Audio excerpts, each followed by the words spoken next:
Halo semua, Assalamualaikum warahmatullahi wabarakatuh. Perkenalkan, nama saya Dara Ikhlas. Saya merupakan mahasiswa dari Universitas Murdeka Bukit Tinggi, jurusan S1 Kesehatan Masyarakat, Peminatan Promosi Kesehatan.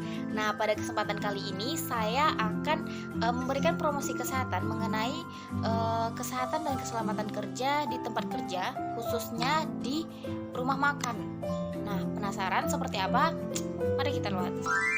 Untuk menjaga kesehatan dan keselamatan kerja di tempat kerja, khususnya di rumah makan, maka diperlukan beberapa persyaratan nih teman-teman. Yang pertama yaitu persyaratan personal. Penjamah makanan merupakan elemen kunci dalam jalur kontaminasi makanan yang dapat mencemari makanan. Wabah penyakit bawaan makanan telah dikaitkan dengan makanan yang terkontaminasi oleh penjamah makanan. Manusia yang sehat ditutupi oleh bakteri flora normal.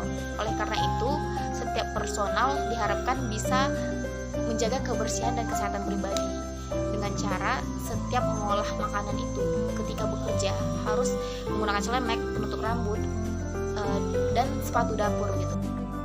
Setiap orang yang terlibat dalam kegiatan penanganan makanan harus menahan diri dari pelaku yang dapat mengakibatkan kontaminasi makanan.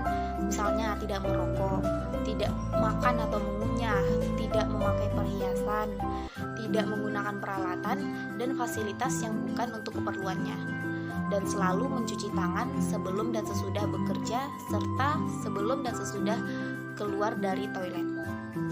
Persyaratan kedua yaitu persyaratan lokasi dan bangunan rumah makan.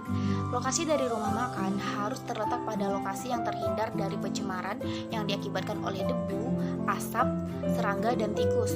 Bagian ruangan minimal terdiri dari dapur, gudang, ruang makan, toilet, ruang karyawan, dan ruang administrasi. Konstruksi lantai sebaiknya dibuat kedap air, rata, tidak licin, dan mudah dibersihkan. Permukaan dinding sebelah dalam harus rata, mudah dibersihkan, dan kedap air. Ventilasi cukup menjamin peredaran udara dengan baik.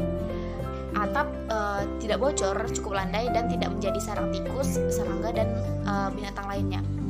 Langit-langit harus dibuat dengan permukaan rata, berwarna terang, serta mudah dibersihkan. Pintu dibuat dari bahan yang kuat dan mudah dibersihkan. Persyaratan ketiga yaitu persyaratan bahan makanan. Nah, bahan makanan harus dalam kondisi baik nih teman-teman, tidak rusak dan tidak membusuk. Bahan makanan sebaiknya berasal dari sumber yang resmi dan terawasi.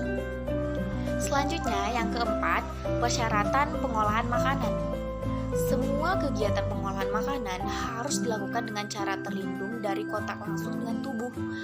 Perlindungan kontak langsung dengan makanan jadi dilakukan dengan cara menggunakan sarung tangan plastik, penjepit tangan, sendok garpu, dan sejenisnya. Nah, kita masuk ke yang terakhir ya teman-teman, yaitu persyaratan tempat penyimpanan bahan makanan dan makanan jadi. Jadi teman-teman, tempat penyimpanan bahan makanan harus selalu terpelihara dan dalam keadaan bersih. Penempatannya harus terpisah dengan makanan jadi. Penyimpanan bahan makanan diperlukan untuk setiap jenis bahan makanan dan harus dalam suhu yang sesuai. Untuk penyimpanan makanan jadi harus terlindung dari debu, bahan bahaya, serangga, tikus, dan hewan lainnya. Makanan yang cepat busuk harus disimpan dalam suhu panas 65,5 derajat Celcius atau lebih, atau disimpan dalam suhu dingin 40 derajat Celcius atau kurang. Makanan cepat busuk penggunaan dalam waktu lama lebih dari 6 jam.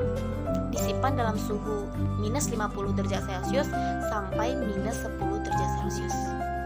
Nah, itu tadi dia teman-teman beberapa persyaratan yang harus dimiliki oleh tempat kerja, khususnya rumah makan, sehingga nantinya dapat mengurangi resiko dan hazard atau bahaya yang terjadi di rumah makan tersebut. Mungkin hanya itu yang dapat saya sampaikan pada kesempatan kali ini. Mohon maaf apabila ada kesalahan dalam penyampaian. Wabillahi taufiq wal hidayah. Assalamualaikum warahmatullahi wabarakatuh.